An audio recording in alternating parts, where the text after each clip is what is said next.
Good morning, everyone. This is Matt Waldman with the RSP Film Room, and we are at episode number 57. And number 57 is going to feature um, running back from Louisiana Tech, Kenneth Dixon. And joining me today for a return visit to the RSP Film Room is Scouting Academy founder Dan Hatman. Dan, welcome to the show. Thanks for having me, Matt. Glad to be here. I'm glad to have you. Dan does excellent work over at the Scouting Academy, and he's also doing some work partnering up with Inside the Pylon. And, you know, if you haven't checked out Inside the Pylon's work, you really should. Dan, can you tell us a little bit about what you're doing over there, partnering with them? Yeah, it started when they went to publish a glossary of football terms. And as someone who has been scraping the space, trying to gather all the current institutional knowledge on football and, what does this technique mean? What does this term mean? What does this scouting lingo refer to share with our students?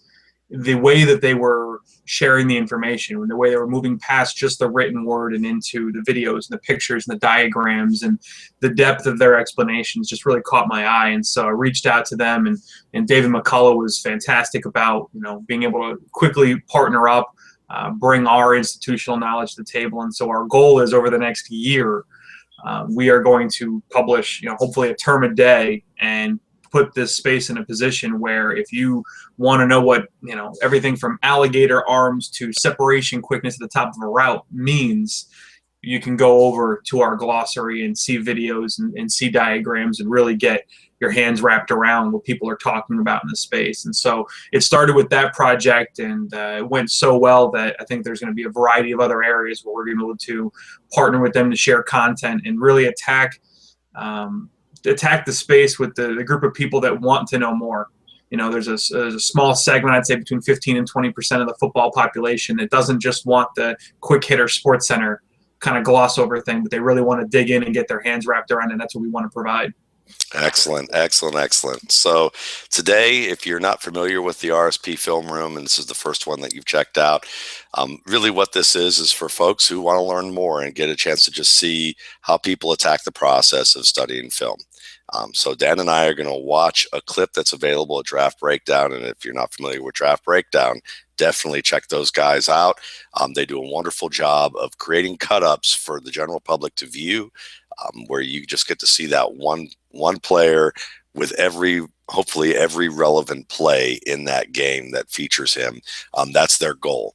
And so we're going to look at Kenneth Dixon, the running back, who's a 5'10", 213-pound runner from Louisiana Tech. He's a senior this year, and we're going to watch a game with him versus Oklahoma, which was the opener in 2014. And I picked this game because when you look at his box score from this game, it's not very impressive. He averages about 2.6 yards a carry. It's about, I think, 12 or 13 touches.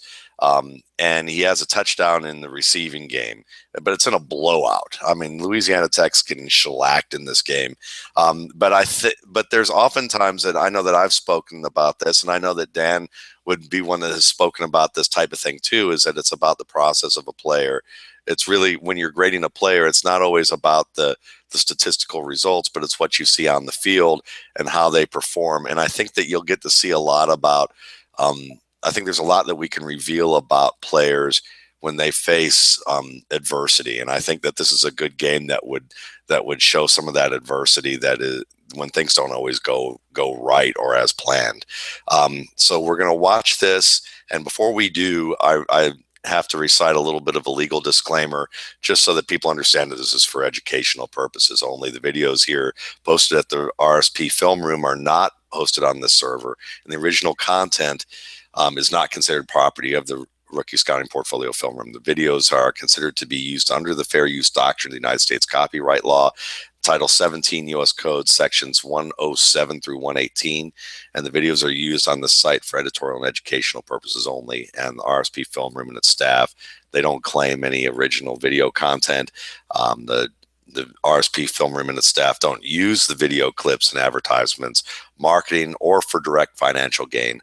All video content in each clip is considered owned by the individual broadcast companies. So there you go. We got that out of the way. So we're going to watch this. You're going to get to see the video on the screen. And I'll share it with Dan. We're going to watch this sometimes either at full speed, half speed, sometimes quarter speed. We're going to rewind and rewatch information. There's going to be dead air sometimes. It's not going to be filled with bumper music and entertaining stuff going on in the background. No bells and whistles here. Just really straight up learning about who this player is, what he's about, technique at the position, and anything else relevant to increasing our knowledge about the game that we can share with one another and with you. So here we go. Let's get this screen shared. How about that, Dan? Look good? Yeah. All right. So here we go. We got our, this is about the flashiest thing we're going to see all day is this thing right here. You did a heck of an intro here. Yeah, right. So let's get this going. All right, so we'll begin this game. This is about probably the closest point that this game is actually, you know, a close affair at the beginning here. I'm gonna put it on half speed, and then Dan, you let me know whether that speed works for you or not. No, that'll be great. The early snaps, just to kind of explain my process to people here. You know, most of the first quarter, I'll go back and watch 2 or 3 times. The first time is just to actually understand what Louisiana Tech is facing here, and therefore what they might be asking their players to do. Then I'm gonna want to study it with context of down and distance, and then once I feel like there's a handle on those things, then I think it's important to switch over to what the actual player we're studying is doing in that situation. So like I said, there's a few steps I like to go through. So with a snap like this before the first play of the game, I'm actually studying Oklahoma's front.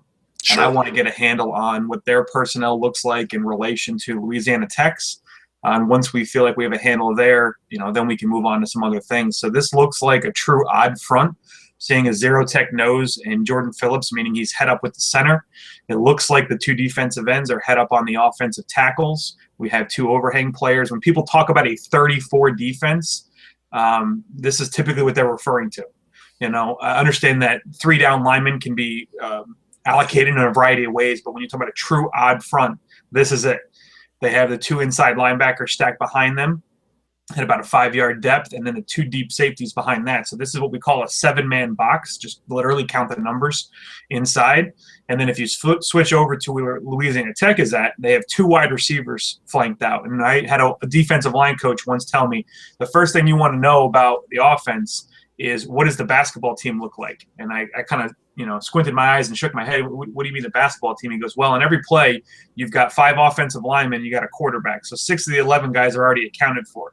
You need to figure out what those other 5 guys look like. So in this case, you've got 2 wide receivers, you've got a tight end at the top of the screen, you've got a second running back. You know, what you want to call him is irregardless to me at this particular point in time. And then clearly we have our runner we're studying in the dot behind the pistol.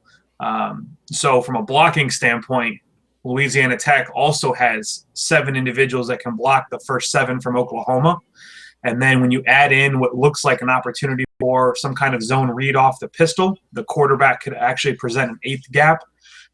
So we'll see how the safeties interact with this. So that's just, you know, what comes in my head first thing before we've ever watched a play. We're, you know, want to try to get a handle on what is the situation going to be. And that's great. That's exactly, it's fun to hear that because that's a lot of what I do. And somehow we lost that tape real quick. Let me see if I clicked on that real quick. We don't need to see me. Here we go. There we go. There it is. All right. I must have clicked a button by accident while I was getting wild with the cursor here. But what I see on defense in terms of the alignment, exactly what I see offensively with the alignment. And I think that those are all, you know, you down and distance situations, score of the game, all contexts of things that I want to write down and profile and look at before I start watching how the play even develops. And sometimes you're saying, sometimes it's about you watch a play and look at how where the defense is set up, but also how it's going to play certain things. Also watch how the offense is going to unfold its play, and then watch the back in context of both. So it's great stuff. Just to paint one more mental picture here, one of the strengths of this particular front is when you have the 2 overhang players, the outside backers, whatever body type they are already in position to contain any outside runs. And then you talk about having 2 down defensive linemen who are already stacked on the tackles. it makes it really hard to run outside into C or D gap.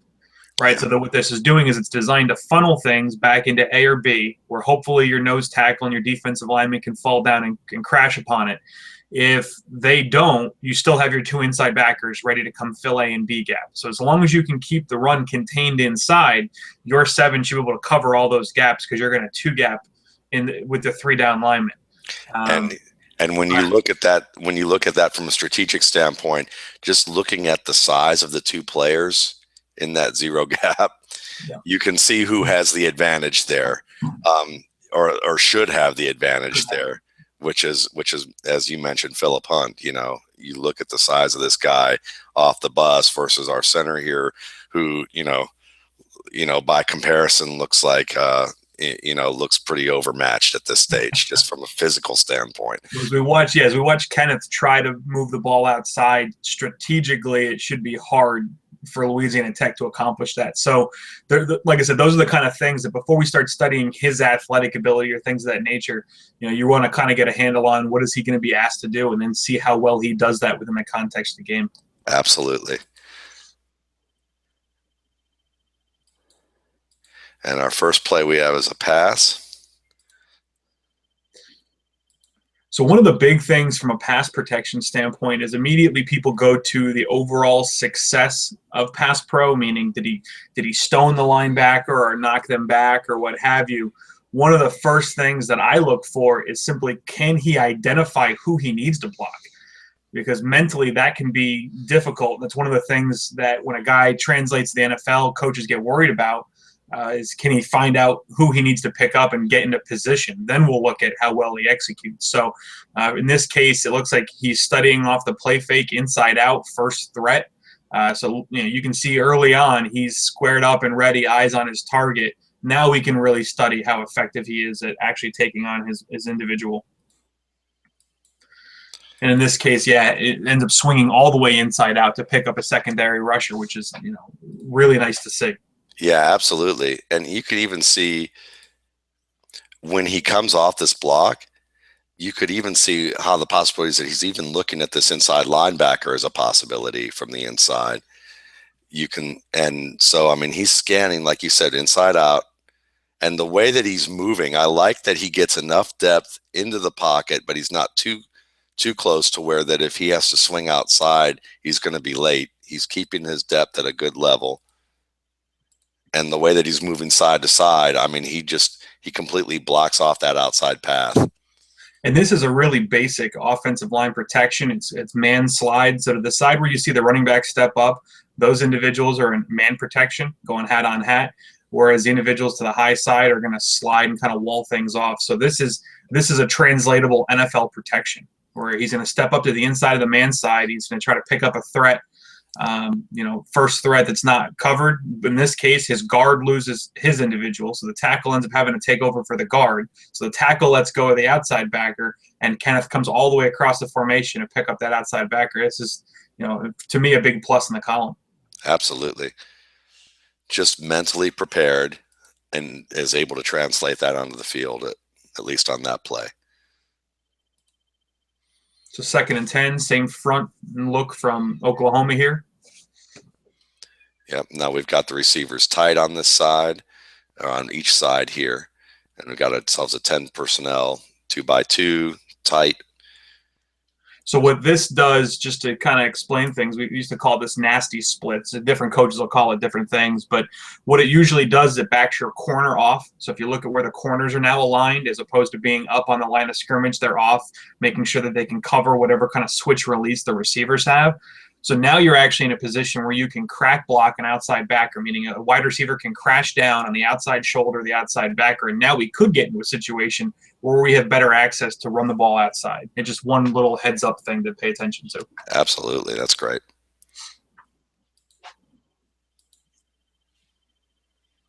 So 3-step passing game, the reason why you know that is all the linemen cut block. What that's designed to do is get the defensive lineman's hands down. So he really shouldn't have to pick up anybody here. The ball should be out long before he has to. But again, you watch him scan the formation inside out, and his body position is excellent. He's in a football position. Typically, what that means is knees over toes, shoulders over knees. He's bent head up, good posture. You can see it there, so he can react in upwards of 7, 8 different directions depending on where the rusher goes to be in a proper position. Absolutely. And even though the ball's gone by the time he makes this cut block, you know, there's things you could nitpick. There's things that you could say that are good about this. I mean, I would say from a starter standpoint, I like that his head's up at least long enough. I'd like to see his kind of head up a little bit more through the contact, but his head's up pretty much until the very last moment, and he's cutting across the body, and he's still pretty high with his contact. The cut block is a kind of a controversial thing for scouts. I mean, clearly you would like to see a tough guy always step up and go chest to chest and win. But I've talked to running backs coaches who are like, listen, my guy is at a disadvantage based on stature.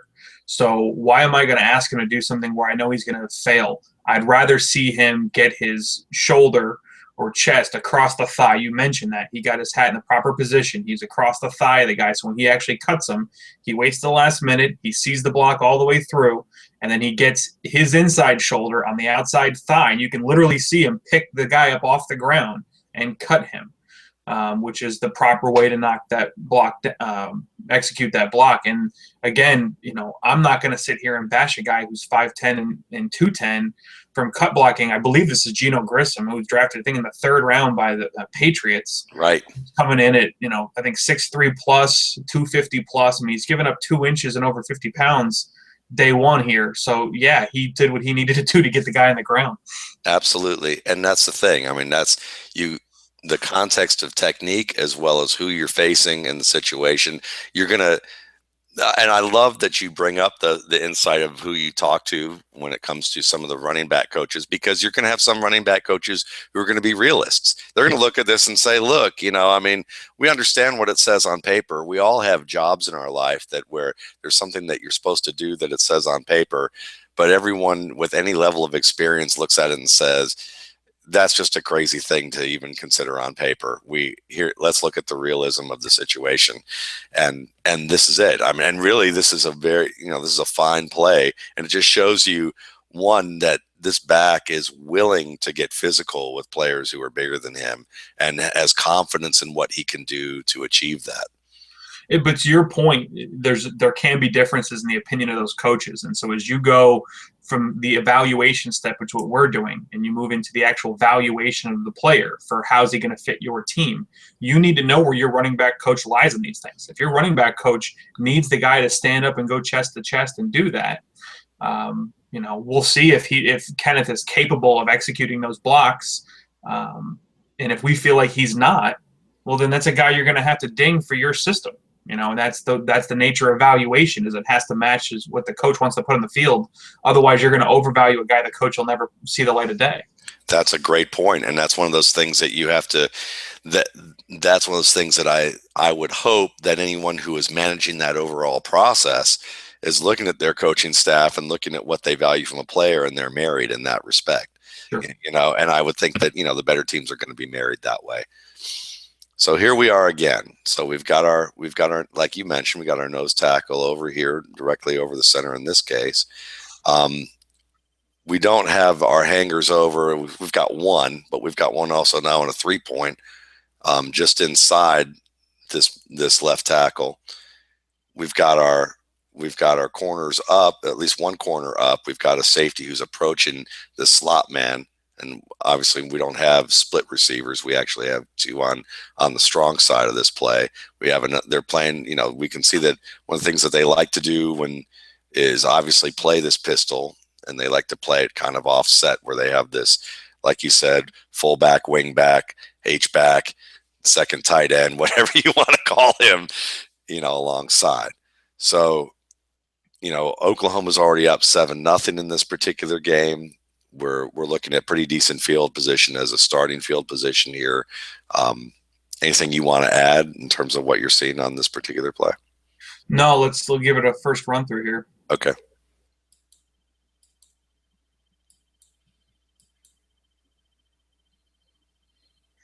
now we've got our first true run opportunity. And it's just looks like a simple inside, it's a lead zone play, for lack of a better term. Yeah. They're trying to get the hat across. If you see all the offensive linemen, they're trying to get their hat over here to the near side, the bottom of the screen, in terms of the defensive lineman. We'll just I'll call him an H back or a B back or whatever for the time being. He's coming across the formation to pick up the end man, and the hope is that, as all inside zones do, that there's a front side read and that there will be an opportunity. The way these blocks usually go, this kind of zone rim style, is that they actually want the ball to break on the in this case would be the high side of the screen. So where that B-back is going to block the end man in the line of scrimmage, they're hoping they wash everybody else down and they create a crease right on the hash. In this case, you can see there's 4 Oklahoma defenders sitting on the hash. So clearly that's not the case, and now he has to move to his second read, which is technically open, although that 26 looks like he'd be able to tackle it there. But Oklahoma just overtakes. They win at the point of attack. Right. So we'll watch it in full glory here. What I like, and this is something minor, but I mean, what I like about Dixon, even just as you're watching his gait, he's always kind of has this drive type of position in his gait. The knees bent, the hips kind of bent here, the shoulders down. Even when he's in a position where he has to change direction and start, he always looks ready to fall forward. He always looks ready to kind of, even with, he's always the shorter steps, he always looks ready to almost, you could say, explode into a direction, but he's in control of his steps. And I think you can see that is I believe it's Grissom again here, goes to engage. He's able to make that lateral cut here to his left and just get enough of an angle that Grissom can't square up and stop him on contact, and he does end up falling forward by his body length. And that's because, to your point, he was in a good position in terms of posture to be able to make that quick lateral cut when he saw the defender crashing down. Yeah. I mean, you sometimes see some great athletes who are just straight up and down. And when they get caught in a position like this, it's hard for them to even just change direction, and they're just dropped at the point where they get contacted. Sure. And that's the difference. Sometimes that's the difference of a game. On a 4th and 1 or a 3rd and 2 late in the game, and you need to sustain a drive, and these little things make a difference. So once again, head up, we've got ourselves, it looks like just a typical I formation here, but with the receiver split to the left side on the weak side here, and we'll let this roll. Now we got a little bit of, it looks like a corner blitz coming in here. Yep. And look at that. Yeah, you got 3, basically unblocked defenders to be put in position. Again, they're running an outside zone concept. They're going to make sure the backside's cut off, but Phillips completely overtakes what looks like the left guard. So he's free to the backfield. The 2 blitzers, the B-back can't cover both of them. In fact, in this case, doesn't really cover either one. And so hard to say anything about the running back on this one. I will say one thing that I do like, and it's something that I find in common with good backs in the NFL, and not all good backs can do this. There's a lot of good backs who don't, but just watching him be able to anticipate this, at least this interior penetration, and try to react away from it. Like he had nowhere to go because of number 10's run blitz here from the corner. But the fact that he's already reading inside out, that he's already anticipating, okay, look, I've got to keep an eye on this nose tackle. I already see him here feeling him here as I'm taking the exchange, and I have to make a movement. I have to get out of his way. And no, you make an excellent point, because the way you teach running backs from a fundamental standpoint is they want to see the ball into the belly.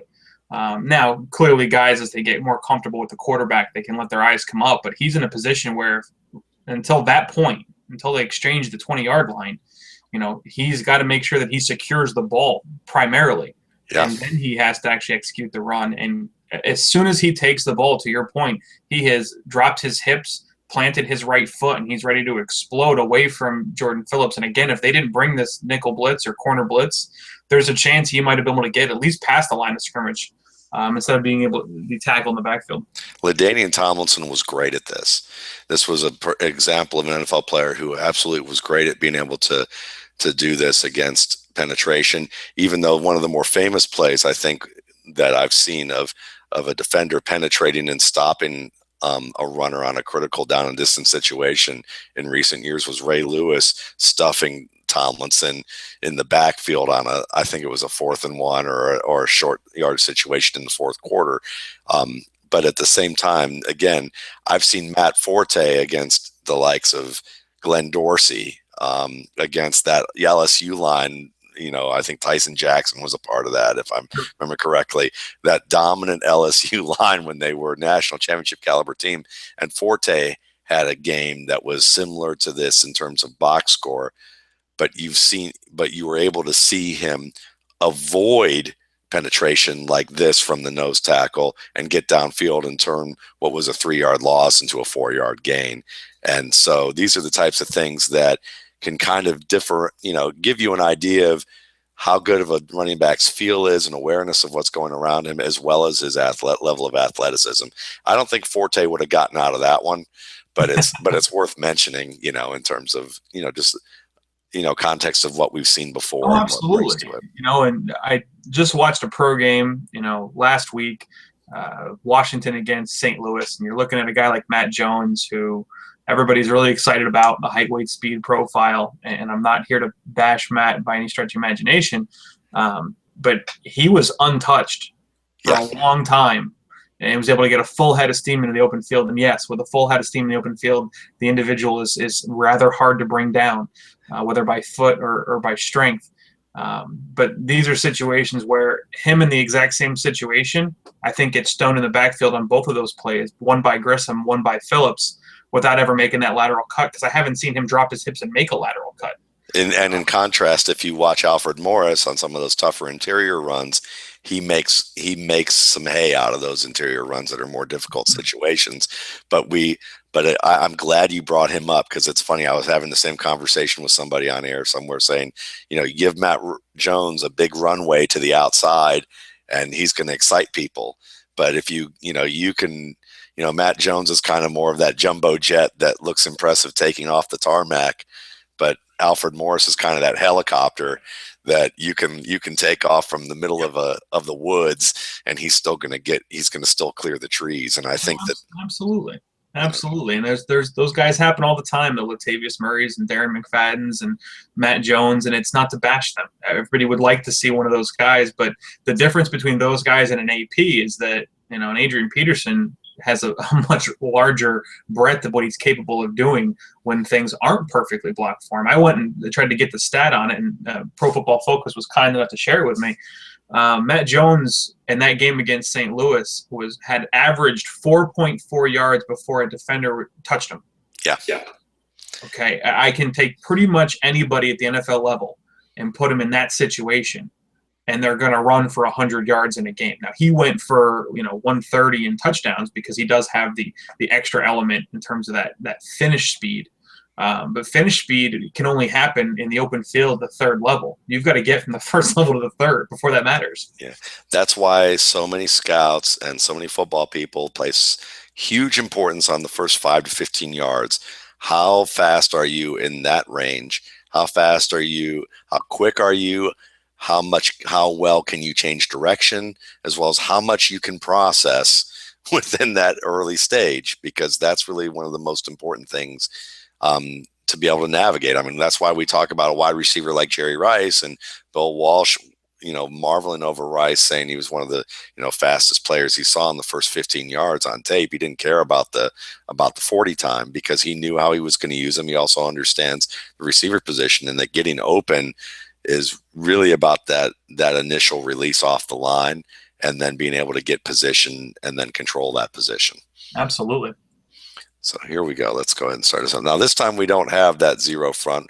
We've got our defensive tackles here, if you want to call them tackles, split, on the outside or over the guards here. Yep. And then you have the nickel front against this type of personnel when you've got what looks like truly 4 receivers in the game, or 10 personnel, meaning 1 back, 0 tight ends. Looks like Oklahoma subbed with at least nickel, if not dime, which put them with 4 rushers and then as many defensive backs as they can get.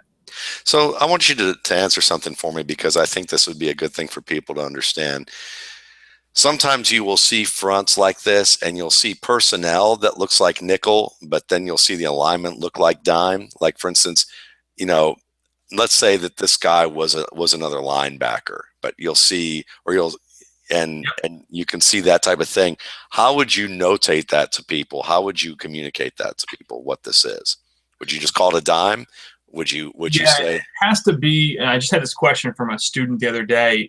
Does it matter their end alignment, or how do I look at that? And I said that the way we call personnel in football is the way they walk off the sideline.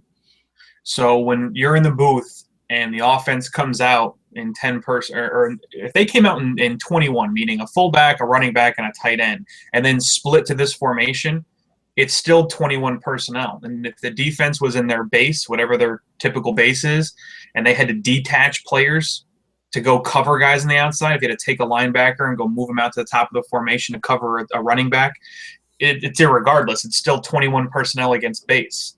So it has to be how they walk off the sideline, not how they line up. If you play the game of how they line up, you'll get into some really bad situations defensively. Makes sense. In terms of trying to match it up. You want to match up body type to body types. When they walk off the field with 4 wide receivers, I want to walk off the field with 6 defensive backs. Right. Okay.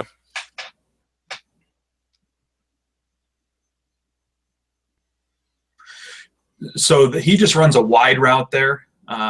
It's a tip of, the difference between a wide and the flat is, the wide in this case, he's literally just moving laterally across the line of scrimmage, versus a flat route. He would move up through the formation and then break out to the outside. The nice thing that I like here is where he carries the route. All right. He was clearly trained to run this thing at the line of scrimmage, so the quarterback can throw the ball flat down, in this case, the 15-yard line to him. And you see him get his head and body in a position to create a really nice target for the quarterback. So the quarterback had to look over and throw this ball. He can throw it at the 15-yard line at his hands, and he's in a position to catch and run. That's the nature of that route. He needs to be in a position where as soon as the ball's near him, he can catch and then make a move on 26 and get upfield. If he is stopping stationary or turned himself perpendicular where his shoulders were looking back at the quarterback, he'd have to make a secondary move to get upfield, and the defender's going to catch him for a loss. Great points. Great points. Because if he had started floating that route upfield, think about from the quarterback's point of view how hard it would be to accurately put that ball ahead of him. Oh yeah, it becomes a far more difficult situation, even just from the positioning standpoint for the quarterback to deliver that ball accurately in a tight pocket. So when you talk about the things that you can glean from film when there's nothing clearly to glean from film, this is one of those things. And what I would note on my sheet here is not necessarily excellent route running, because it's one route. Right. But what I'm putting down is this kid's coachable. Yes. There is clear evidence, because this is not something you walk out of the womb knowing how to do. This is not an instinctual thing to run that route that way with your shoulders in that position. Every aspect of what he just did there has been coached, whether it was in high school or college, and he is applying coaching to the field. And that excites me more so than physical gifts, because I work off the assumption that once you have the baseline of physical ability for the position, then it's about attitude, discipline, and technique. And so here he's showing disciplined technique, which gets, or in your terms, integrated technique, which gets me excited, because that means I can take him, put him with an NFL coach, and get something out of him rather than it being a full lump of clay. So just, again, when you go back to the valuation of players, some guys, some coaches, some staffs want lumps of clay that they can take the whole way through. Some people want polished product. This kid looks polished in terms of being able to take coaching and apply it. And that's the exact word that I would use with him, is that he is polished.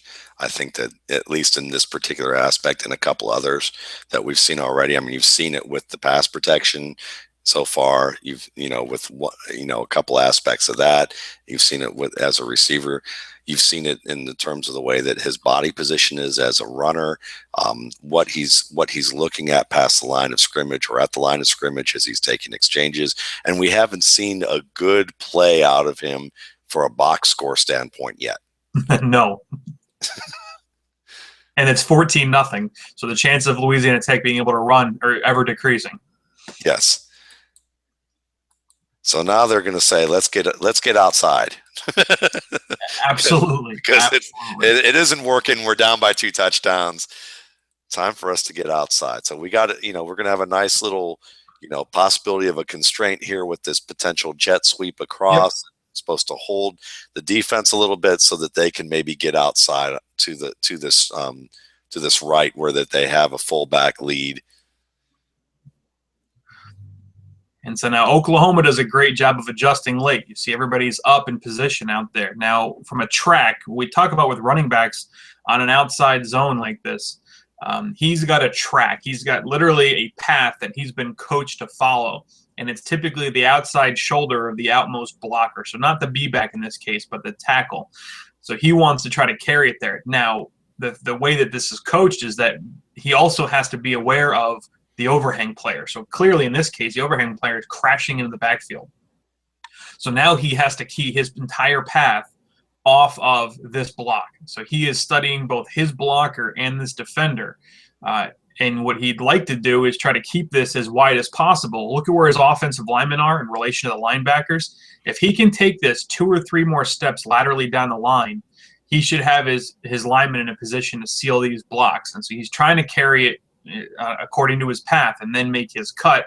But again, he's got to make an on-the-fly adjustment here. We talk about this in our language in terms of mental processing on the move, which for running backs and wide receivers is the only way they typically process. So he's got to process all of this on the fly and make subtle adjustments to his track in order to let all 3 of his blockers, the right guard, right tackle, and B-back, execute their assignment so he can get outside to an opening. Yeah, and the compelling part of this plot is that we have 2 interior defenders who are coming free unblocked, to foil whatever type of cut downhill that he's going to try to make. So he's going to have to contend with that. And he's, what he's reading is either he's reading the hips of the players around him or the helmets, and to see what side he should be choosing or how he should be pressing this play. And this is going to be a true judgment also of his speed and the speed of the defenders that he's facing here, at least this initial quickness. And you see that he's able to get that corner pretty well. Absolutely. Once he finally, established his track and just went to, hit the turbo button, so to speak, and move, he did. He outran the defender's angle, which when we talk about burst the hole is one of the things I'm looking for. I want to know that when the defender has him squared up, he can make that step, put his foot in the ground and accelerate, then the defensive angle has now gone away. And in this particular case, those individuals, now they're stacked on top of each other. They've kind of put themselves into a negative position, but he helps himself.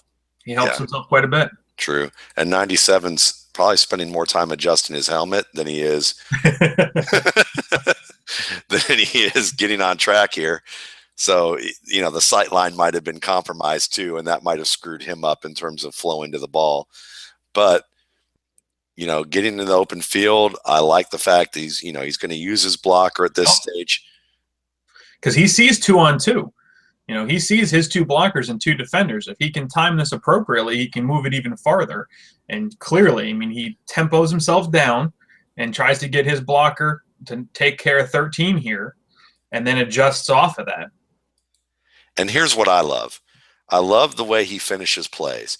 He's not the biggest guy, but just like the cut block, where he's able to engage a bigger man, 30, 40 pounds bigger than he is, you see him, even though it's a cornerback, lowering the pads and attacking and using the forearm. We're going to see this probably in another section of this play, using the forearm to be the aggressor. I think all running backs, no matter what shape or size, the better running backs that I see finish as the aggressor. whether they whether it's literally attacking a player and trying to hit them, or it's making at least first contact and then using a move off of that. Jamal Charles is great at this. Jamal Charles is not a, obviously Jamal Charles is not a punisher, does not want to be a punisher. But when you watch him, he will be in the middle of a pile and he'll be the first to make contact with a forearm or a shoulder and spin off of it, or get under it. But he's always going to be the first to, he wants to be the initiator, because when you are initiating, you're in control. Absolutely. The only thing I'd like to see him do here is actually get lower than 15. Yes. Again, trying to bring up relevant stuff last night, New York played Washington.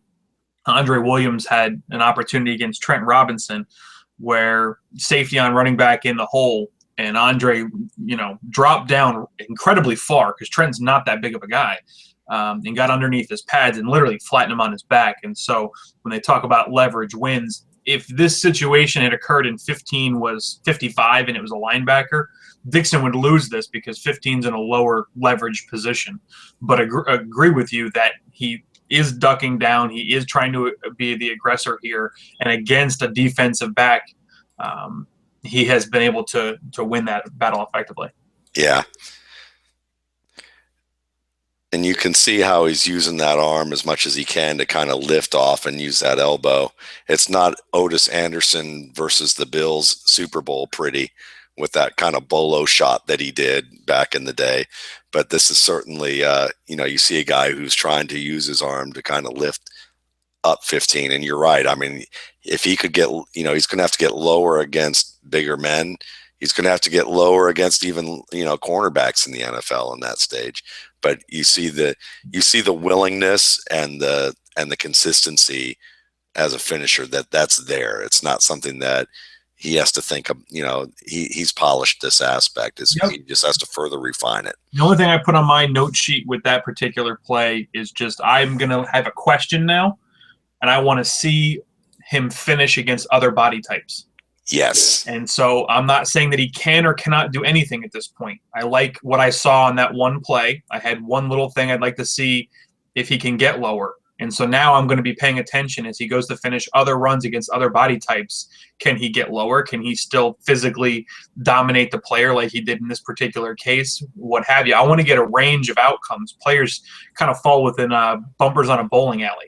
And I want to know what is his high end and low end in terms of physicality. This is not a black or white thing in terms of his finish. He clearly wants to finish.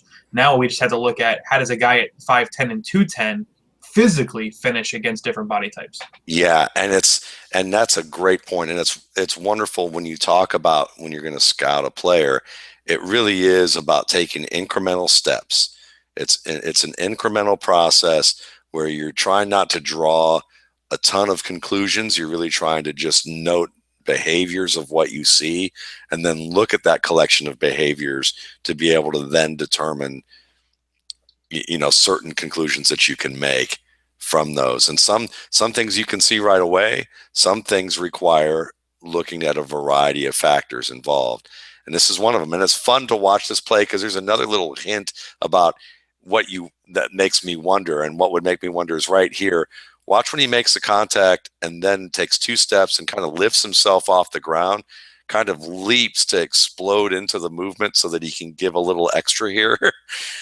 It's, I'm going to be wondering as I watch this tape whether, he's doing that because that's his way of trying to gather as much strength as he can by using his momentum, as opposed to, and maybe that's a compensating factor. We don't know yet. There's also the element of how he finishes that. So he exploded in the contact, to your point, exploded in the contact against 15 and was able to put 2 more steps in the ground and remain balanced to continue running. Yeah. Something that absolutely for this position I love. Jonathan Stewart, one of the things that excites me about the guy when he's healthy is that he's one of the more balanced runners in the league. I mean, it is incredibly hard to bring him down because even through contact, he manages to find a way to put a foot in the ground and keep moving. Yeah, he's as dense as a tank, but he moves like a gyroscope. I mean, it's crazy that kind of what he is physically when he's healthy.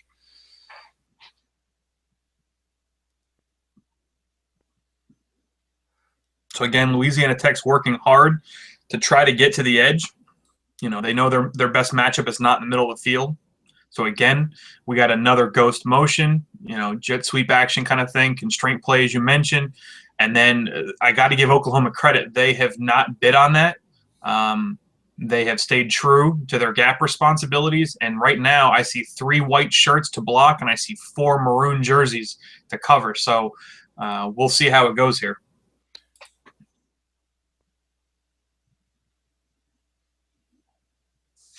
So clearly they took away, as the outside player here, 19's supposed to do. His job is to keep him inside. Now he is boxing that run so that it goes back to his help, and he does his job. So now in that case, Dixon has to make a course adjustment, a sight adjustment, and he's just trying to find daylight on his backside read. Yeah. And I would say this, even though we're talking about this in a mundane standpoint of what happened and what he's doing as it's all natural and what should happen, a lot of backs who are stars on their team want to be the hero, and they see themselves as physically dominant, and they want to try and test the outside when they see something inside like this. Sometimes they will try to test that. I think sometimes you'll see some really good backs or really good physical athletes at the running back position, even though there would be 2 men outside who are going to have the advantage, still try to bounce this play outside. So the fact that I like his recognition immediately to say, I'm going to have to take what I can get up the middle. And then you see here, the finish here. Now we've got this against a linebacker. Pretty low. Yeah. Yeah, and you can see what happens to the individual, 6 or 8 or whatever the number was there, as he gets underneath his chin, and then again, to your point, lifts. It's one of those techniques we used to teach both offensive and defensive linemen. It was to engage, win, and then lift again. We used to call it lift and lift. Yeah. So in this case, for the running back, he's getting in the leverage position. He gets underneath, and then he actually lifts like he was a fullback digging the guy out of the hole. You can see him explode through his hip, raise up, and knock that guy back. And now he needs to try to reposition himself, for pad level to be able to finish again. But the way this guy is engaging would-be tacklers is promising, because he's winning at the physical battles at the point of attack. And let's give Oklahoma some credit here. This is the number 4 team in the country at this point in time. We've already talked about 2 of these defensive players got drafted in the top 3 rounds. This is not a slouch defense. Yeah. And when he obviously at this point now he's got some beef getting here for some reinforcement. And at this stage, as he's lifting, now there's 3 other players, actually 4 other players wrapped around him at this stage. So if it was a one-on-one against this linebacker, and he's doing this, he probably gains a couple of yards on this play. Agree.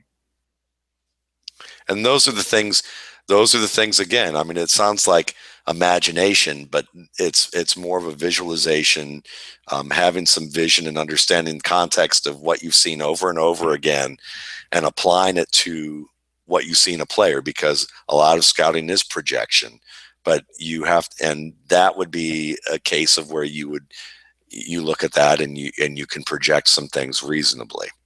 But you said a couple things there that intrigued me. The first one is that we're talking about projection, but projection can only come from transferable traits. Yes. So we need to look at things that will actually happen in his day-to-day job in the National Football League, making a sight adjustment, making a upfield decision, and then engaging a defender is going to happen a lot in the National Football League. And he just showed all 3 of those things in a plus in a plus level. You also mentioned the mundanity piece here, and I know I've shared with you my thoughts on this before. Yeah. I'm stealing from Daniel Chambliss, who's a sociologist, the mundanity of excellence, and not the excellence in terms of the player here, but our process as evaluators. This is a 6-minute clip, and there's not a whole lot of home run excitement, flash, firework plays here. This is boring football. From the standpoint of putting points on the board, so you have to kind of get your head wrapped around. And the more we go through this, the more I'm excited you picked this player. You have to get excited about finding the little details. That's right. Situation where he's getting knocked in the backfield and losing 2 yards, to still find transferable traits. When you can find that passion in watching film, that's when I would say this career is for you. Yeah. You watch this back and you just wrote him off because Oklahoma stopped him. You're missing the boat on what it means to be a football evaluator. Thank you very much. That's exactly, and that is exactly the point why I picked this game. That is exactly the point. It's the little things.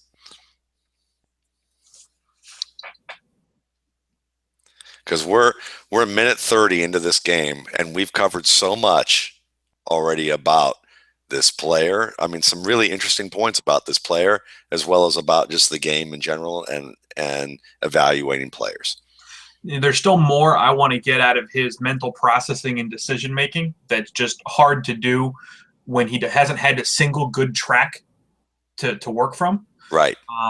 That, as you go through this, you would watch this game for best competition, note the things we've noted, and then go watch him play a league game against, I guess, from Louisiana Tech. Like, go watch him against Tulane, and see what happens when he is given, a full track, and how he reads the front side and how he adjusts off the backer and makes the good cut and still gains 6 yards. So when you go through this, you shouldn't finish this game with necessarily black or white on anything. You should finish this with a note sheet of all the things that you saw that he can and can't do from this exposure. And then you continue to work, and you watch the second game and the third game and the fifth game and the seventh game, or whatever it takes you to check off all the boxes. I'm a big checklist manifesto guy. That's a book by Atul Gawande. He's a doctor out of Boston. And it's to say that even when you know your craft, you should still have a checklist of all the things that you need to be keeping an eye on. And until you've checked off every box, you keep watching film. Students say, how many games do I need to watch to know a player? I say as many as it takes to check off all the traits. Yep. For a safety, that could be 9 or 10 games. Yeah. For a position like running back, where in it's offense, they gave him 25, 30 attempts a game, maybe it is only 3 games. But there's no black or white answer to this. This is human beings evaluating human beings. Absolutely. I think that's a great point. And it's one of those points too, that if you want to get into the larger view of scouting and how it's managed or directed, or the leadership of people who are in charge of that, it tells you how scouting can be such a demanding field, because of the fact that you do have time pressures. You do have a certain number of players that you need to watch, you need to study, and the amount of players that you may need, the amount of games you may need to watch and study intently like this, to this level of detail, may dictate how much time, there's a lot of time that's spent with that. And if you have competing demands, or you have volume demands, or you have, demands that are given from a management standpoint that may not either understand that, or they understand it, but it still has to be balanced with other competing priorities, you can see where everyday management challenges occur when it comes to player personnel in the NFL. Yeah, if you go into Oklahoma and they said that there's 12 guys on their draft eligible list, and you have a 2-day visit scheduled, and you need to acquire all of the pertinent background information on their character and their medical and their work ethic and all that stuff. Oh, and by the way, watch the film and grade the player. And you've got 48 hours to do these 12 guys up before you're packing up and going to Oklahoma State.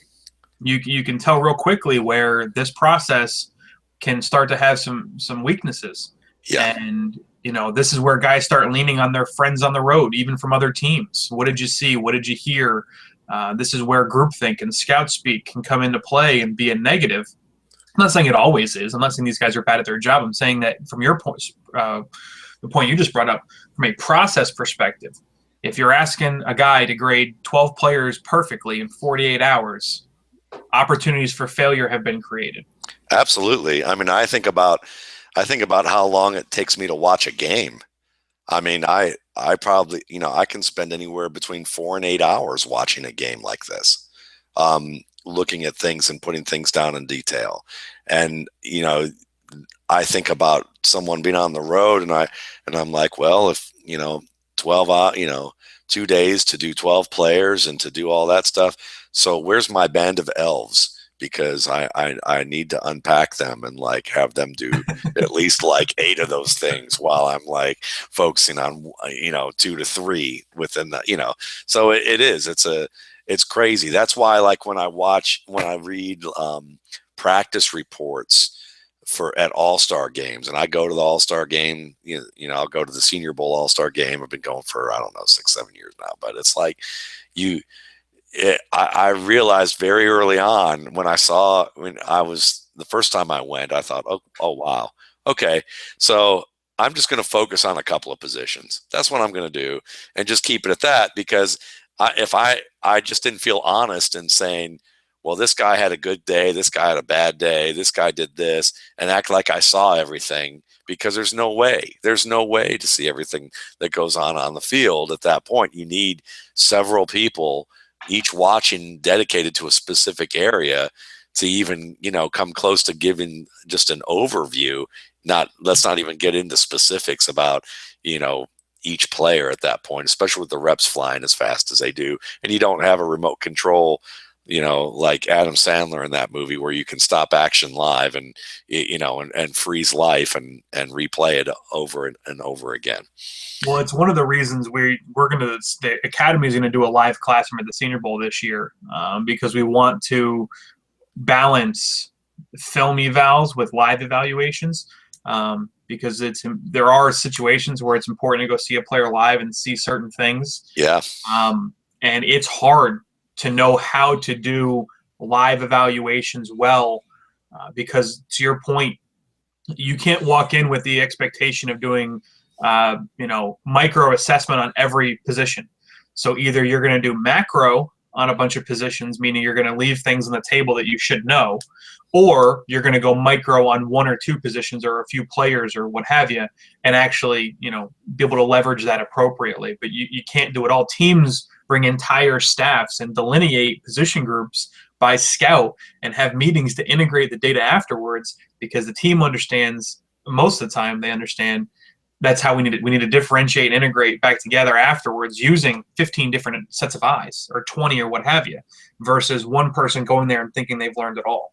Yeah, because you could go into a good example of that would be a player like Marvin Jones. I remember watching Marvin Jones, and obviously, I study more skill players, so I tend to focus. I found that practices really showed me a lot at wide receiver more than any position that I got to see, in terms of the type of drills, in terms of what they're doing, certain types of skill sets. So you watch a player like Marvin Jones, and if you studied film and say you only studied, his junior and senior year, you would say he's probably more of a possession guy. He's a pretty good route runner.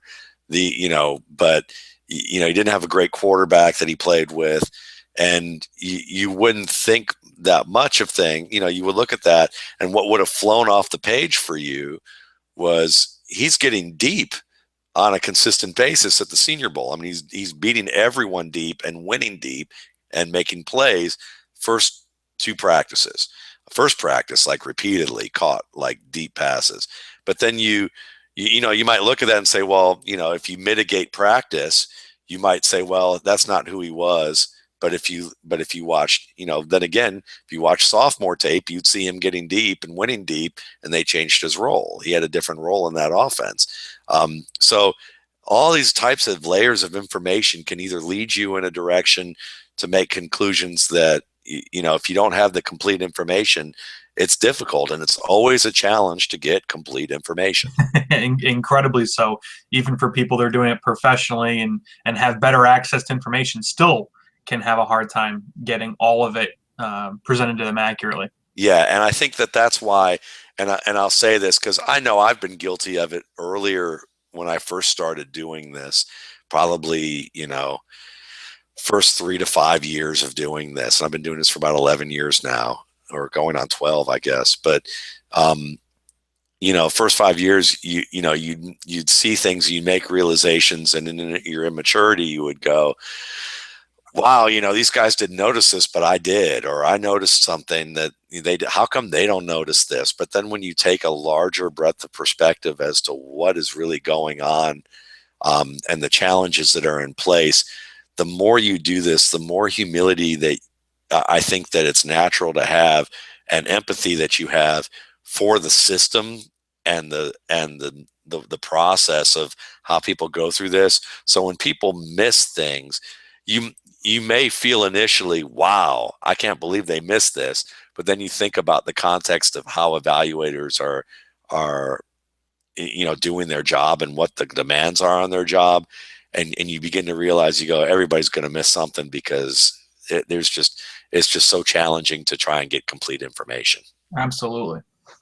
So let's go back and watch a little more Kenneth Dixon here.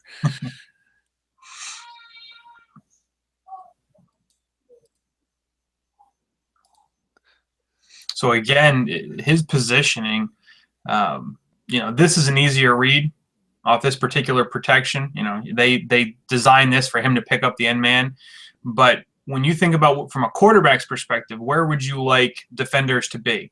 Well, you want them either way out in front of you where you can see them, or you'd like them pushed behind you where they're out of your way, so you have free reign to climb that hash and leverage that pocket appropriately.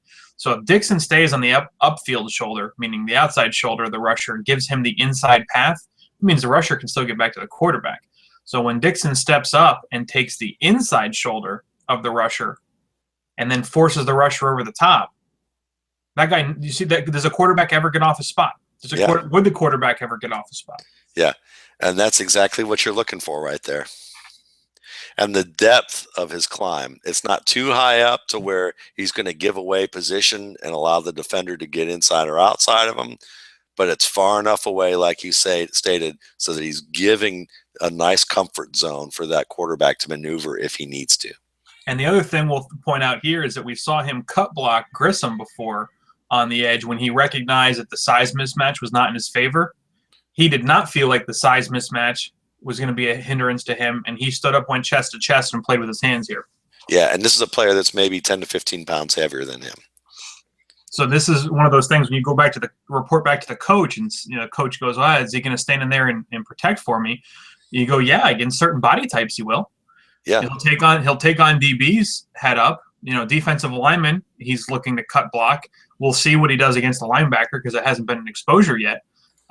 But these are all the things that you write down. Again, it's not he can or cannot black and white pass protect. It's saying from the scanning and positioning perspective, very effective. And then how he executes against different body types is the question that you would need to continue to study. Absolutely.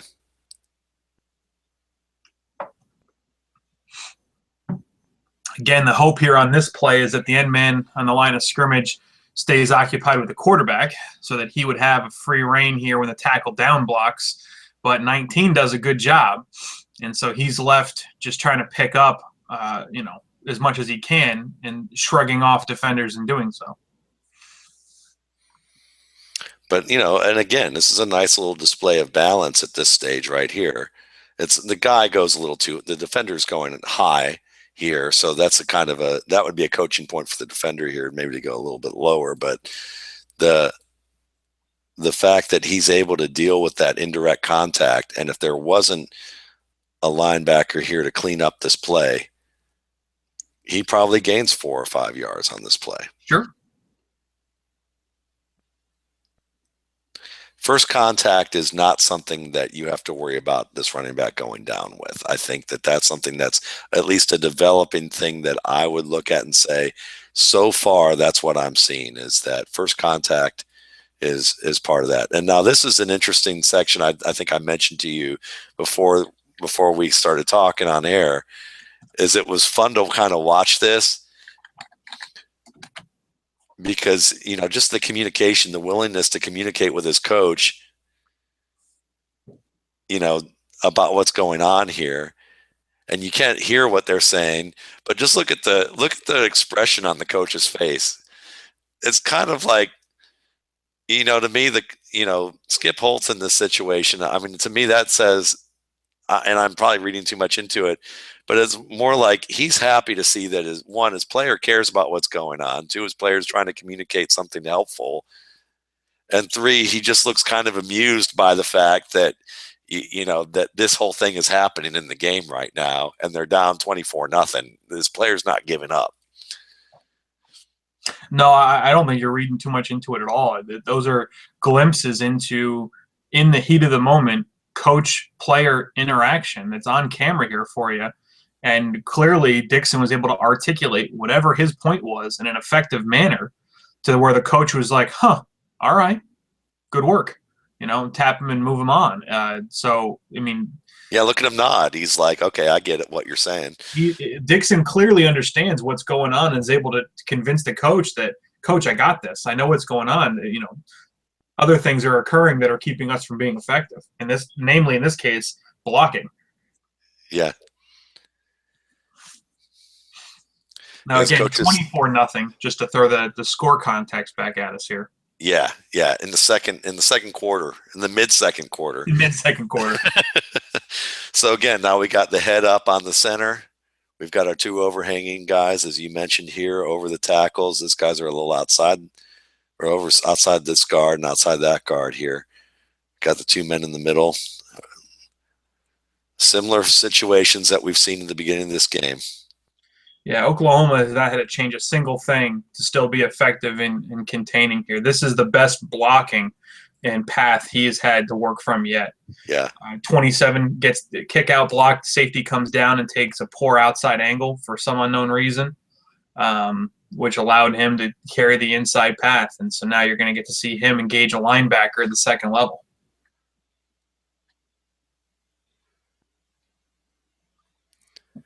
Or in this case, have Phillips tackle him by the ankles. Yeah, and I like on this play the energy of his feet, running on kind of the balls of his feet to being able to bounce outside, back inside for pretty quick, accelerate through the cut. Oh, he can absolutely burst through the hole. He absolutely has enough of that to be effective. Yeah, we definitely see juice with him. All right, so now we're going to have our little 30 personnel here. I don't even know what they call this. What would you call this? I've heard different quality control coaches code it in as wishbone. Okay.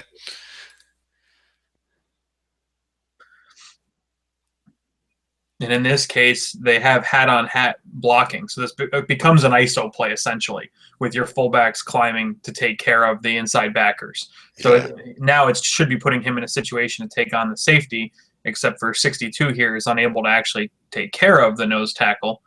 And now he's forced to make a cut here. He wanted to stay in that front side A gap. 92 looks to take that away. Again, he makes a course adjustment, quick lateral movement. A single individual of varying body types has not been able to stop him in his tracks and bring him down. No.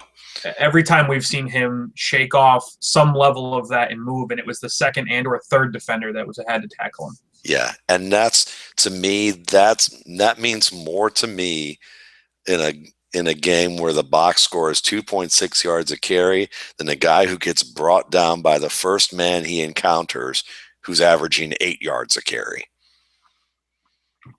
Well, to continue on that, if he did not do what he's been doing to gain that extra yard every time on his own, he'd have 1.6. Yeah. So he has, just with finish alone, added an entire yard per carry to his game. Yeah. Yeah. And that's a great context. Yeah, that's a great way of explaining that. So for those who are interested in the quantitative side and they want to see, how does this player, I think it's Football Outsiders has a stat where they adjust for how much did the running back do versus the O-line or what have you. Right. Those finish opportunities right there, he is, like I said, in this case, added an entire yard per carry to his average just on finish alone. Yeah. And even I just like studying body position and gait. I've been kind of interested in that a good bit lately. And again, with the bend, even when he makes this move, he's already in position to kind of head downhill. He's always attacking. There's a mentality that comes with that I'm always looking for with a running back, is that ability to understand that he's always going to be dealing with contact. So when this is the one of the few examples where I start to leverage the term instincts. I know you and I have had a roundtable about this in the past. Instincts is a tough term for me to want to leverage because I don't think everybody understands or explains it well. But that right there, that natural body position, feeling out the entirety of the circumstance, the integrated technique to do that move right there, which is a full jump across the entire backside of the center, moving A gap to A gap, and still being in a head down leveraged finished position, that's instinctual. You don't coach that. Yeah. I don't care which running back coach you have. I don't care if you had Bobby Turner, who worked with Gibbs and those guys for years and got all those running backs in Denver to do this stuff. You don't coach this. Yeah. Unless you take the standpoint of saying, unless you're one of those people that say, well, if you were a martial artist and you were being trained to withstand the blow of a hammer since the age of 3, and you've been trained in that very specific task, then that might be trained. But this is kind of like that because you are basically heading into the window, getting slammed on your hand. Mm-hmm. And instead of shirking away from it, he's attacking it. And yeah, I agree with you. I mean, I think that's much more likely to be instinctual than it is to be learned. Unless, then again, you would interview the guy. And if you interview the guy and he's like, I've been playing organized football since I was 6. I've been playing running back since I was 6. I was always taught that no matter what, pads down, attack. Then you might go, well, maybe not. But even so, you still have to have the mentality to feel okay about that because he's gotten blasted enough times that it could be very instinctual that your first reaction is to shirk away from it. Yeah, absolutely. Absolutely. I mean, instincts is that space in your brain where your physical abilities intersect with what you're processing on the field. Yeah. It ends up being I usually refer to it as play speed. But in this case, you don't see guys do that very often on their own. Yeah. Again, he's got Grissom. He's got a defensive lineman. He knows where the ball's coming out in the passing game. When you talk about a guy that knows pass protection, he not only understands who he needs to block and why and how, but he also understands where the ball's going to go. So this is a boundary read, right? Quarterback wants to get the ball out quickly to number 3 here, running the flat or running the speed out. And so he knows that he needs to get Grissom's hands down. So he comes up to get him, and when he goes to go up, you see him change his pad level and say, I got to cut this guy. Yeah. Yeah, because it's all about the timing of the route there. He waits too long, and it's too late. Grissom is going to be able to make a play on the ball even better than what he was able to do at this stage. And part of it, too, is, the urgency of this cut to dive across and into the hips. Yeah, again, he's getting to that front side thigh to cut the guy down. I mean, Grissom here, there's a reason why he was drafted where he was drafted. So you got to give him credit where it's due. But Dixon does his job in a very good manner.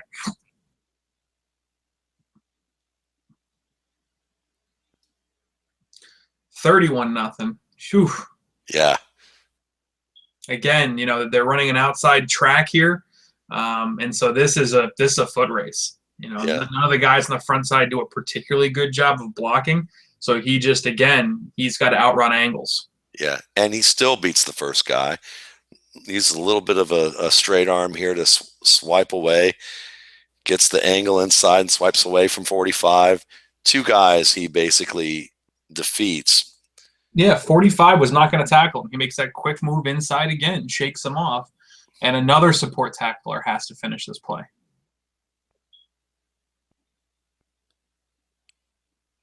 Yeah. And down 31-0 in the half. This is where we start terming competitive toughness, and one of parts of it is mental toughness. And I frequently refer to that as a combination of a few different things, kind of an umbrella term. One of those things we're factoring in is mental toughness. So that means, how is the guy going to play when they're losing? How's the guy going to play when it's a clutch situation and the game is on the line? This kid hasn't changed his play one bit, despite the fact that it's 31-0. I don't care about getting hyped up for Oklahoma. Everybody will be hyped the first quarter to play the big guy. But as soon as you start getting kicked in the teeth like this, you want to go home. Turn it off. Yeah. Not turning it off. Yeah. And here we got that same wide route. You see how he catches it in stride, gives his quarterback a chance. This is the exact route we're talking about. Shoulders are already in a position to come upfield, so he doesn't have to make a whole lot of moves. Makes the first man miss. Again, we're going to finish strong here. Gets low. Now, again, he doesn't quite get as low as the defender, but he still doesn't get stopped neutral. He still falls forward. Yeah, and I'll say this: if he's getting as low as a guy on his knees, fair enough. then Fair he's enough. Edgerrin James, and there's only one Edgerrin James, and yeah, and it's a good point, because it's like, if it's that defensive tackle is probably going to be the most flexible, or defensive back is going to be the most flexible position to get lower than him. Well, he also can't put his knee down without stopping the play in college. Right. So, you know, there is a counter to be had there. Yeah. But on the first play you mentioned, I'm totally with you. He probably could have gotten lower. This play he probably couldn't have. You're right. The guy's on his knee. It's a little bit tougher. But I like that he tries to run through the man. I mean, he's ready to plant his foot right on this man's stomach if he can get the man on his back. Sure. With the way his feet are running here. You know, there was a kid out of Western Kentucky a few years back by the name of Bobby Rainey. Oh, I loved Bobby Rainey. And I loved Bobby Bobby Rainey. was another one of these mundane runners where, you know, against the best competition, the blocking wasn't really there, and it wasn't home run speed, and it wasn't all the pretty after effects, you know, stuff. But when it came down to the nuts and bolts of playing the running back position, there was a lot to like. Oh, I loved Bobby Rainey. Bobby Rainey, if I was doing these shows by now, he probably would have been there. Chad, you know, Chad Reuter? Yeah. Yeah, Chad back in the day, I remember Chad I think he was with either NFL at that NFL.com or with CBS, and he pinged me and he said, I want you to look at Bobby Rainey and just tell me what you think. I don't want to say anything. I just want to know what you think. So I finished watching him. I said, oh, yeah, I really like him. He said, yeah, me too. And we were talking about, he reminded us a little bit of Brian Mitchell, you know, the old Redskins Eagles player who's kind of an all-around special teamer as well as a decent running back that you could plug in if you needed situationally or as a reserve in the NFL. Well, you and me also are big fans of Cedric Pierman. Yes. It's a similar category. I mean, these are the guys that make rosters, and not just like literally get on the roster. I mean, that make rosters. These are the guys that play football in the nitty-gritty situations that allow you to be successful. Yes. So we saw another cut. You know, it was a little lower, but he was able to take a good angle here, you know, and help his quarterback. Good depth. Technically proficient at this particular block. Inside level, you know, this is probably his worst attempt yet because he was straight head up. I mean, I think his helmet ends up hitting the guy in the crotch. Right. He doesn't get to that outside shoulder. But he's playing inside out. The rusher's not impacting the quarterback. And if your job as a pass protector is to protect the quarterback, tell me how 82 got to the quarterback. Yeah.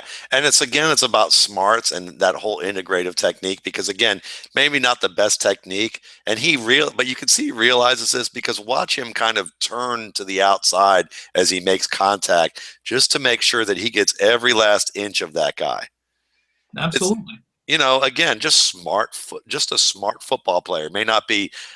Everything he does may not be technically, you know, by the book, but what he does, you can explain it. You can see why he's trying to do it and the type of result it has and how he's thinking about it. It's not even, I wouldn't say he's thinking about it, but there's thoughtful action behind it, even if it's a quick reaction.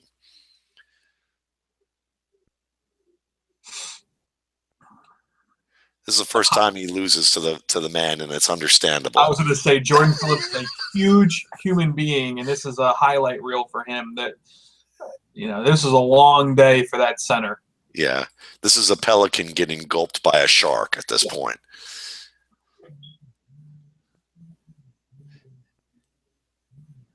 Again, reason why he was drafted where he was drafted by Miami. Yeah. I mean, just physically, I don't care.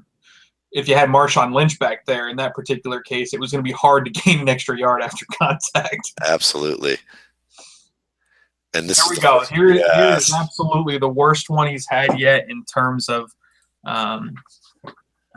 getting the individual. And look at all he has to do from the play action fake And then what I want to kind of point out is look at where 19 is in relation to the hash, and then look at where Dixon is and the quarterback. Look at all three people in terms of the relation of the hash during the duration of the play. They're all pretty much on the same plane.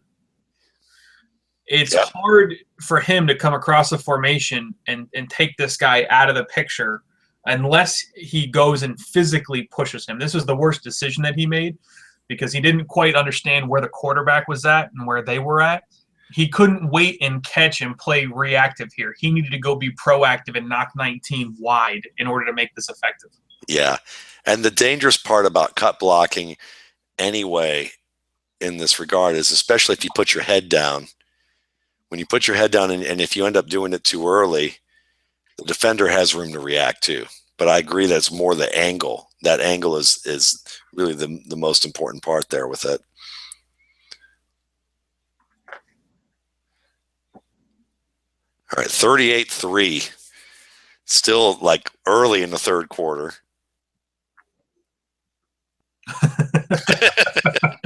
All you can do is laugh because that quarterback geared up and threw that thing like he was throwing the dig route 15 yards down the field. Absolutely.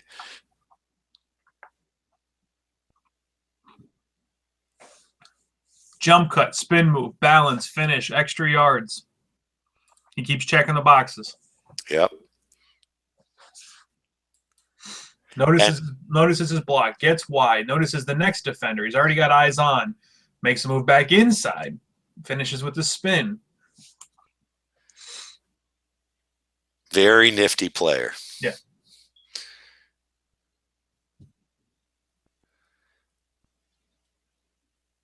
Yeah, we're watching you. All right. The route running thing definitely is going to lead to some other games because they've only had him to run that wide route. Yeah. So again, as you're doing your note taking, you really don't have a whole lot of notes on route running. Or at least you shouldn't at this point. Yeah. Here's a little thing I love. I love about this. Watch any back in the NFL who, well, I'd say 90% of the backs in the NFL and probably 95 to 99% of the backs in college football, and watch them make a jump cut or a lateral cut or a hard move of some type, and tell me how wide the ball usually gets from their frame when they do so. And watch this cut and look how wide the ball is still up on his chest. Yeah. Yeah, like LaShawn McCoy will make that cut 96% of the time, and the ball will be below his hip. Yeah. Yeah. So when you watch this is like you said, polished, technically sound, refined, coachable. Absolutely. He can be coached. These are just things that you don't walk out of the womb doing this stuff. Yeah. I mean, that's hard. That's a hard thing for a running back to do, is to keep that ball high and tight when he's making moves as dynamic as that.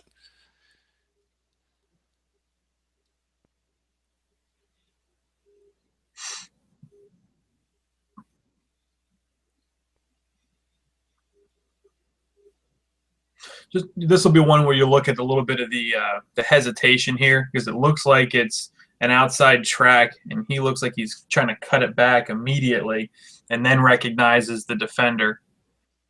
They actually had good front side blocking here. The tight end actually did a good job of engaging 33 or 23 or whatever number that's going to be. I'm not convinced that if he didn't just stay on the front side and run it to the boundary, if he wouldn't have picked up 6 yards. Yeah. And I think that really is a great point there. This is where I'd want to go back and watch those other games, because is this a matter of him just recognizing that the way Oklahoma has defended kind of forced him into this decision, or is this how he always makes the decision? Once again, can't really judge it on the one snap. Right, because the context could be all game long he's been anticipating having to cut back, and he's gotten kind of inculcated into doing so this game only, or as you said, it might be a tendency. Now again, his ability to get rid of the first defender, it definitely and the second and the second and the third, enough to at least get 2 yards. Yeah, a yard, 2 yards on this play. And who does he give the smack down to here in the flat? Is it a safety? I think it's a safety. The first one's the outside linebacker, It 33. is outside linebacker. Yeah, Yeah. that's the guy the tight end had, and then it's the safety here, and then eventually, the defensive lineman would have had him. Yeah. But yeah, that's and it's 41-3. Yes, and there's no stopping him in terms of pushing through.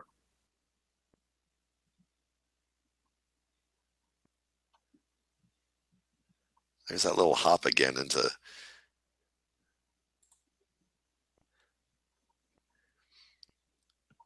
I love that I also like part of his style that seems consistent from this game is he's always ready to load up that elbow and forearm Sure. as he's running through, because he gets through a little trash, it looks like here. It's hard to see, but you see this defender, I believe it's this linebacker coming up into the hole, and I think he uses that arm a little bit to deflect the grasp, and then he loads it up again. Definitely a good bit of fight. Absolutely.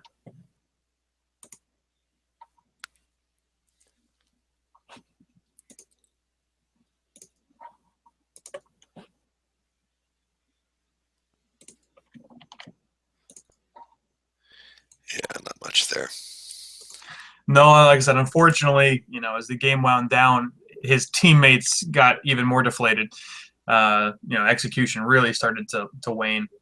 I think this is Oklahoma's like second defense at this point. I'm not even seeing the same jersey numbers we saw in the first half. Yeah.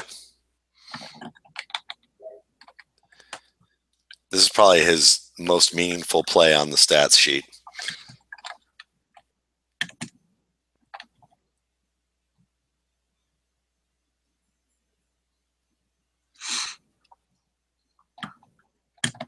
Yeah, when you start tracking those yards after contact, I would imagine that a group like, let's say, Pro Football Focus this year, he's going to have good ones. Yeah, this guy is hard to bring down. Nice catch with his hands, with fingertips, really. Nice low. Yes, the ability for a running back to leverage their hands away from their frame, much like you would want out of a tight end or a wide receiver, what have you, is clearly something that you'd like to get your hands on. And so for Dixon here to be able to catch away from his frame, definitely exciting. Yeah. And of course, a great camera angle here to denote that, because like you said, he's pulling that in with fingertips, and then immediately has to try to secure the ball for contact here. Not distracted at all with the linebacker on his hip. No, so catch, transition upfield, secure the ball, eyes on the next defender, preparing for contact, take the shot, stay balanced, and finish for the touchdown.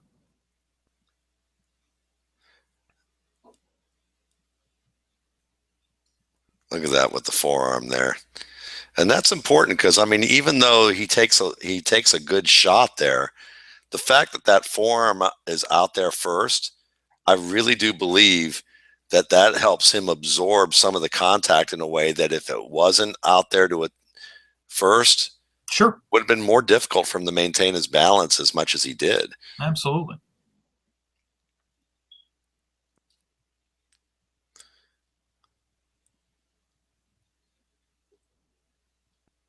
Huge midline push from that side of the defense, had to make a jump cut, then came back to his original track, then spun out of the contact, and then three people took him down. Yeah.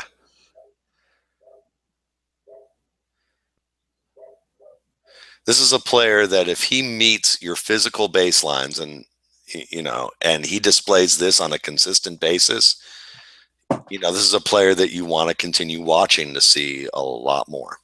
Absolutely. There is value to derive from him. Now, the question, again, we're conducting an evaluation. We're liking certain traits. Where you ultimately value him in the entire prospect board and what resources you'd be willing to give away to get your hands on this player based on what you think he'll do for your team, well, that's a different debate entirely. Yes. So whether I'm ready to call him an X round pick or whatever, which team, which scheme, which coach, which backfield, how many cap dollars, what's their draft pick situation, what's the entire board of players look like? We really got to start separating evaluation from valuation, especially this early in the season. Let's just watch players and have fun. Yep. Great point. Again, another adjustment above his head, quick security. You know, as you mentioned, he tacks that ball away. But catching out away from his frame is not an issue for him. Subtle lateral moves. So he's got acceleration. He's got burst to the hole. He's got lateral agility. He's got a jump cut. He's got balance. He's got finish. He's got intelligence. Looks like good vision. You know, there's a little more on route running I want. There's a little more on decision making I want. And that means watching more film. But, you know, there's a lot of boxes being checked off in this game. Yes. And that's the thing, that's the point. In a game that looks like there's very little being done, there's a lot to see. There's a lot we can see here. So I think when you go send this one out, you should ask the people that want to get into scouting, watch these 6 minutes and put together your notes. And then, you know, then release the film room to them and see how many notes they got by comparison. Yeah, that's great. That's a great suggestion, actually. It's a great suggestion. And it's not to bash people. I mean, that's the reason why we started the academy. This is, again, evaluation you don't walk out of knowing every bit of. You got to learn this stuff too. Yeah. But you gotta really start to love and respect and pick through the mundane if you want to get all of it out of tape. Absolutely. And this is interesting that he's taken on a nose tackle.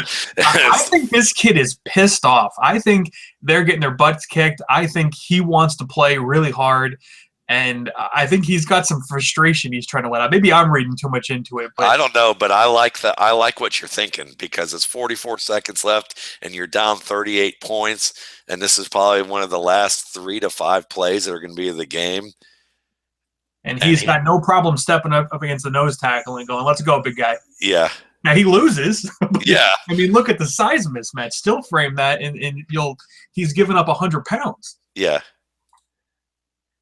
He's like, I'm going to die an honorable death. That's basically what I see. And I like that about players. I like players who are like, look, man, you may kill me, but I'm going to take a piece of you with me. These are the guys that make it in the league. Yeah. All right. The guys that have to have everything go right. And when it does, it looks pretty. But the second there's adversity, they melt. Yeah. Those guys don't make it in the league. The guys that when they're losing by 38 points, and there's a chance the quarterback on the 34-yard line can throw a touchdown pass and get the score even closer, or stepping up and taking on the nose tackle because, gosh darn it, that's what I want to do. Yeah. Those are the guys that make it in the league. And maybe not as a starter. I'm not saying the guy's going to be the next all-pro running back, but we talked about a Bobby Rainey. We talked about a Cedric Pierman. If that's the floor, that can be a very successful acquisition. Yeah. And it's an attitude. It's that idea of saying there is always a possibility that something good can happen. And I need to be a part of that something good to help that possibility occur. Yeah, this was fun. This was definitely a fun watch. So, Dan, I appreciate you taking the time you did. We spent a good bit of time on this 6-minute clip. And it was definitely well worth it from my standpoint. Absolutely. So for everybody who has, stuck through and watched this, or you're going to watch this a little bit later, on behalf of Dan Hatman and myself, thanks again. And you can find the RSP Film Room on YouTube just by looking that up, RSP Film Room, or you can go to my blog at www.mattwaldmanrsp.com. Thanks again, guys, and check out Dan Hatman at the Scouting Academy. You can find his excellent work there, as well as at Inside the Pylon with the scouting glossary that they're doing. You can also find Dan Hatman on Twitter. Dan, what's your Twitter? Dan_Hatman, Hatman. Dan_Hatman. There you go, guys. Thanks again.